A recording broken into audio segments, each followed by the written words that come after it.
Tickets भी देता है। पर वो लड़की भी बहुत ज्यादा चालाक थी, वो उससे मूवी टिकट्स भी ले लेती है और उसे मना करके किसी दूसरे लड़के के साथ डेट पर चली जाती है। अब बेचारे ली का दिल टूट गया था, इसलिए वो बहुत ज्यादा दुखी होता है। लेकिन तभी वहां पर उसकी 5 बहनें आती हैं और अपने भाई की ऐसी हालत को देखकर वो डिसाइड करती हैं कि अब वो किसी भी लड़की को अपने भाई के करीब नहीं आने देंगी।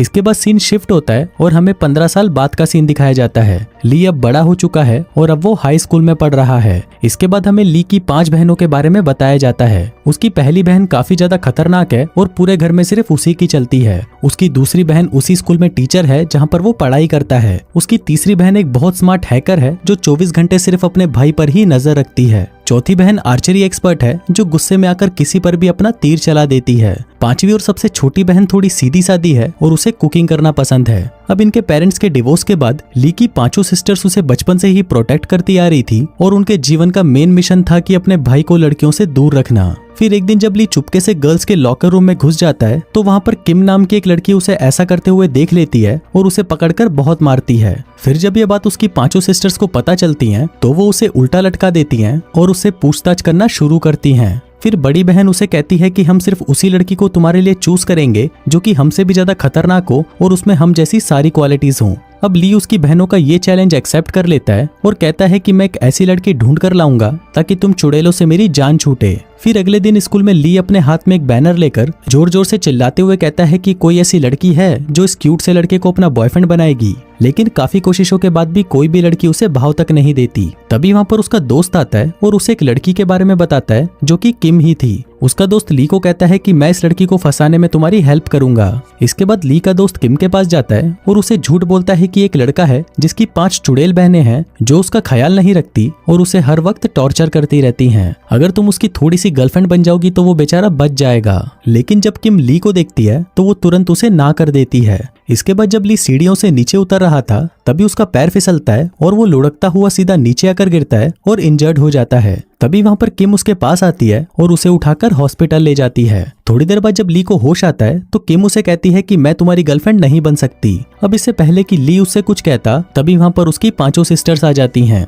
वो किम को धक्का देकर सीधा अपने भाई के पास आती हैं और उसे टॉर्चर करना शुरू कर देती है। फिर वहाँ पर किम जब ली को देखती है तो उसे पता चलता है कि उसका फ्रेंड सही बोल रहा था कि इसकी बहनें तो चुड़ैले हैं। तभी किम उन्हें वहीं रोक देती है और कहती है कि मैं इसकी गर्लफ्रेंड हूँ। अब ये सुनते ही ली तुरंत उठकर बैठ जाता है और उसे यकीन ही नहीं हो रहा था कि किम उसे अपना बॉयफ्रेंड बोल रही है। फिर घर आते ही सभी बहनें फिर से अपने भाई को उल्टा लटका देती हैं और उससे पूछती हैं कि अब हम तुम्हें कौन सा नया टॉर्चर दें। वो सभी बहनें उसे धमकी देती हैं और कहती हैं कि तुम इस प्यार व्यार के चक्कर में मत पड़ो। फिर अगले दिन सभी बहनें ली के स्कूल आती हैं ताकि वो किम को मजा चखा सकें। तभी एक बहन किम के ऊपर तीर चलाती है लेकिन ली उसे बचाकर उस तीर को अपने ऊपर ले लेता है। इसके बाद एक बहन किम के पास बहुत सारे लड़के भेजती है ताकि वो सभी मिलकर उसे परेशान करें। लेकिन तभी ली फिर से वहाँ पर आकर उसे बचा लेता है। फिर वो दोनों वहाँ से भागने लगते हैं लेकिन तभी एक बहन उस पर तीर चला देती है। पर तभी कहीं से एक बॉम्ब आ जाता है और वो तीर जाकर उस पर लग जाता है। हम देखते हैं कि वहाँ पर कोई ऐसा मिस्टीरियस पर्सन है जो नहीं चाहता कि किम को कुछ भी हो।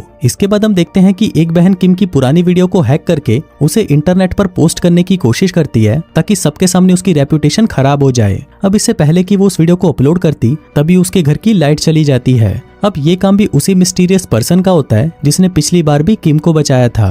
फिर अगले दिन हम देखते हैं कि एक बहन जो स्पोर्ट्स हेड है वो किम को स्पोर्ट्स में चैलेंज करती है। वो लोग हैमर थ्रो नाम का एक गेम खेलते हैं जिसमें उनको एक मेटल बॉल को दूर तक फेंकना होगा और जिसकी भी बॉल सबसे दूर तक जाएगी वो ये गेम जीत जाएगा। फिर बड़ी बहन एक बॉल उठाती है लेकिन तभी किम को उस बॉल में कुछ गड़बड़ लगती है और वो उस बॉल को छीनकर उससे दूर फेंक देती है। तभी हम देखते हैं कि कुछ ही सेकंड्स के अंदर उस बॉल में ब्लास्ट हो जाता है। अब यहाँ पर किम की वजह से ली की सिस्टर की जान बच गई थी, इसलिए वो 5 सिस्टर भी फाइनली मान जाती हैं कि ये लड़की बहुत ही बहादुर है और उसके भाई के लिए बिल्कुल परफेक्ट है। इसलिए वो ऑफिशियली किम को अपने भाई की गर्लफ्रेंड एक्सेप्ट कर लेती हैं। अब इसके बाद से ही ली और किम साथ में टाइम स्पेंड करने लगते हैं। ली किम को कहता है कि वो उससे प्यार करने लगा है और किम भी उसके प्यार को एक्सेप्ट कर लेती है। इसके बाद हम वहाँ पर उसी मिस्टीरियस पर्सन को देखते हैं जो छुपकर उन दोनों को वहाँ पर देख रहा होता है। फिर जब वो उन दोनों को साथ में खुश देखता है तो उससे उनकी खुशी बर्दाश्त नहीं होती क्योंकि वो आदमी नहीं चाहता था कि किम उसके अलावा और किसी की हो। फिर अगले दिन क्लास में ली को उसकी सिस्टर लंच बॉक्स देती है। इसके बाद जब ली उस लंच बॉक्स को ओपन करता है तो वहाँ पर एक जोर का ब्लास्ट होता है। अब उस धमाके की आवाज को सुनते ही किम भागकर ली को देखने आती है। वहीं हादसे में ली बच तो जाता है, लेकिन किम बहुत ज्यादा डर जाती है और उसे लगने लगता है कि अगर वो ली के करीब रहेगी तो उसकी जान को खतरा हो सकता है, इसलिए वो उसे छोड़कर वहां से जाने लगती है। वहां ली भी उसे रोकने की बहुत कोशिश करता है, पर किम उसकी बात नहीं सुनती और वहां से चली जाती है। अब ऐसे ही कुछ दिन बीत जाते हैं और हम देखते हैं कि एक ही क्लास में होने के बाद भी किम ली से बात तक नहीं करती और उसे इग्नोर करने लगती है। अब इससे ली बहुत ज्यादा दुखी रहने लगता है और उसे कुछ भी समझ नहीं आता कि वो क्या करे। फिर एक रात जब बहुत तेज बारिश हो रही होती है, तब किम को मुश्किल में देखकर ली उसके पास आता है और उसकी हेल्प करने लगता है।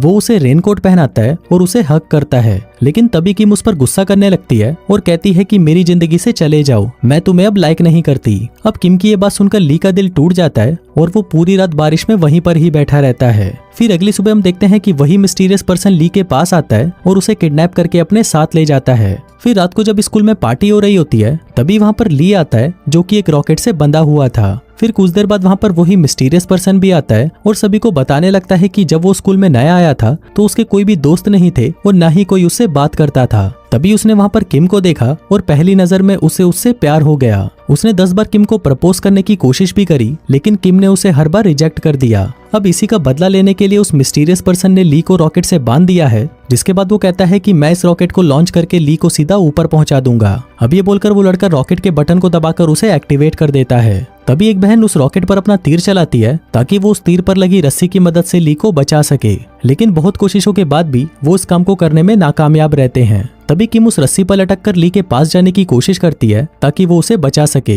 लेकिन तभी हम देखते हैं कि उस रॉकेट को लॉन्च होने में केवल 10 सेकंड ही बच गए थे। फिर जब वहाँ पर ली देखता है कि उसके रॉकेट को लॉन्च होने में सिर्फ कुछ ही सेकंड बचे हैं, तभी वो अपने सिर से उस तीर को तोड़ देता है ताकि वो किम को मरने से बचा सके। इसके बाद हम देखते हैं कि वो रॉकेट लॉन्च हो जाता है और ली आखिरी बार अपने प्यार को देखकर मुस्कुराता हुआ ऊपर चला जाता है। फिर वो रॉकेट ऊपर जाकर फट जाता है और ली की डेथ हो जाती है, जिसको देखकर सभी लोग रोने लग जाते हैं। वहाँ किम भी बहुत ज्यादा दुखी थी क्योंकि उसने ये सब अपने प्यार को बचाने के लिए ही किया था, लेकिन फिर भी वो अपने प्यार को नहीं बचा पाई। अब ऐसे ही कुछ दिन बीत जाते हैं और हम किम को देखते हैं जो कब्रिस्तान में खड़ी होकर किसी को याद कर रही होती है। अब ये देखकर हम व्यूवर्स को लगता है कि शायद वो ली की कब्र के पास आकर उसे याद कर रही है, लेकिन तभी अचानक वहाँ पर ली आ जाता है और हमें पता चलता है कि उस रॉकेट के फटने के बाद भी वो नहीं मरा। अब किम और ली फिर से एक साथ रिलेशनशिप में आ गए थे और वो दोनों साथ में बहुत ही खुश थे, लेकिन अभी भी उनकी चुड़ैल बहनें उसका पीछा नहीं छोड़ती और किम की उसकी जिंदगी में आने के बावजूद भी उसकी बहनें अभी भी उसकी जिंदगी को नरक ही बना रही थी। और इसी के साथ ही ये कहानी यहीं खत्म हो जाती है। अब अगर दोस्तों आप ये सोच रहे हो कि उस रॉकेट के फटने के बाद भी ली जिंदा कैसे बचा, तो ये बात या तो सिर्फ भगवान को पता है या इस फिल्म के डायरेक्टर को। बाकी दोस्तों आपको वीडियो कैसा लगा मुझे नीचे कमेंट करके जरूर बताना। दोस्तों कहानी शुरू होती है और हम देखते हैं अनिल झाटे को, जो कि 17 साल का है और अपने दादाजी के साथ रहता है क्योंकि बचपन में ही उसके माँ बाप मर गए थे। अनिल झाटे को सभी नाकारा समझते हैं क्योंकि उन्हें लगता है कि वो कोई काम नहीं कर सकता, जिस वजह से उसका कोई दोस्त भी नहीं होता। सिर्फ उसकी दोस्त ये छोटी लड़की लिविया है जिसकी उम्र मात्र 12 साल है। साथ ही अनिल झाटे अपने कमरे में मोनिका नाम की एक एक्ट्रेस की बहुत सारी फोटोज चिपका कर रखता है, जो कि गंदी फिल्मों में काम करने वाली एक बहुत बड़ी स्टार है। और अनिल झाटे बचपन से ही मोनिका को देखकर मुट्ठी मारता आ रहा है, इसलिए वो मोनिका को बहुत पसंद करता है और दिन भर उसी के ख्यालों में खोया रहता है। अनिल झाटे की जीवन का सिर्फ एक ही लक्ष्य है कि वो एक दिन मोनिका से जरूर मिलेगा और दिन रात उसकी पिंकी बजाएगा, लेकिन ये काम वो कैसे करेगा इसके बारे में उसे कुछ नहीं पता। इसके बाद हम दीपा दोगली नाम की एक लड़की को देखते हैं जो अनिल झाटे को बहुत पसंद करती है, लेकिन उसने उसे अपनी दिल की बात कभी नहीं बताई। वहीं अनिल झाटे भी उसकी मारना चाहता है, लेकिन उसकी गाइंड में इतना दम ही नहीं है कि वो दीपा दोगली को बता सके कि मैं तुम्हें घोड़ी बनाना चाहता हूँ। फिर अगले दिन अनिल झाटे अपने दादाजी से कहता है कि मैं कोई बिजनेस करना चाहता हूँ जिसके लिए मुझे थोड़े पैसे चाहिए। मुझे पता है कि हमारा हॉट डॉग का एक बिजनेस है, लेकिन अब हमारे शहर के लोग हॉट डॉग खाना पसंद नहीं करते, इसलिए मैं हमारे फूड ट्रक को बेच देता हूँ ताकि मैं कोई दूसरा बिजनेस खोल सकूं।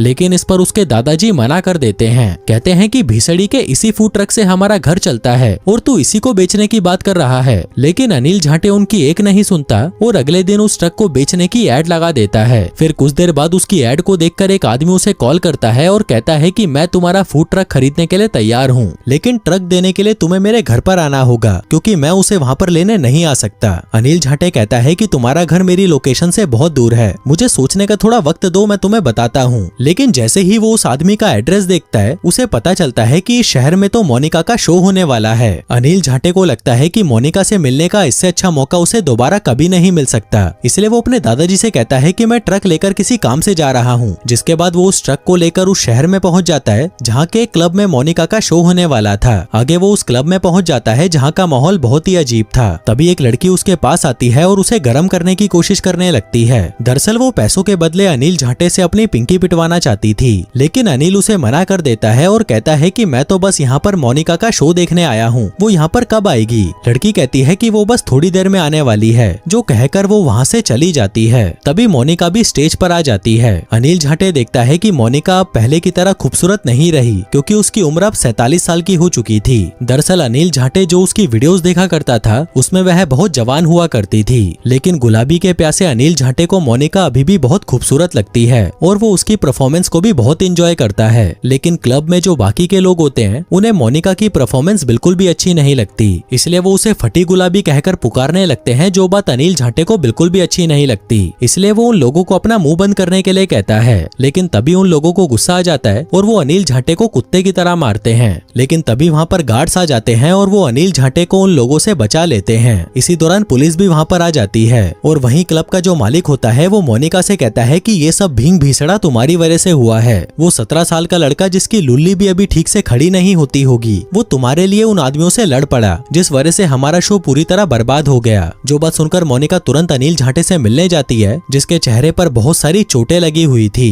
मोनिका उससे पूछती है कि क्या तुम ठीक हो? वो कहता है कि एकदम फर्स्ट क्लास। आगे जब मोनिका को पता चलता है कि अनिल झाटे दूसरे शहर से आया है जो कि बहुत दूर है, तो वह उसे अपने घर ले जाती है। फिर उससे बातें करने पर मोनिका को पता चलता है कि अनिल के पेरेंट्स मर चुके हैं और अब वह अपने दादाजी के साथ रहता है। मोनिका उससे पूछती है कि तुम क्लब क्या करने आए थे? वो बताता है कि मैं तुम्हें देखने आया था, मैं तुम्हारा बहुत बड़ा फैन हूँ और तुम्हें ही देखकर मैंने मुट्ठी मारना सीखा है। अनिल झाटे देखता है कि मोनिका की जिंदगी अब पूरी तरह बदल चुकी है, क्योंकि जब वह जवान थी तो उसके पास बहुत सारा काम और पैसा था और हर आदमी उसी की मारना चाहता था। लेकिन अब ना तो उसके पास पैसा है और ना ही कोई उसे पसंद करता है। इसके अलावा उसका पति भी उसे छोड़कर जा चुका है और उसकी एक बेटी भी है जो उसके पति के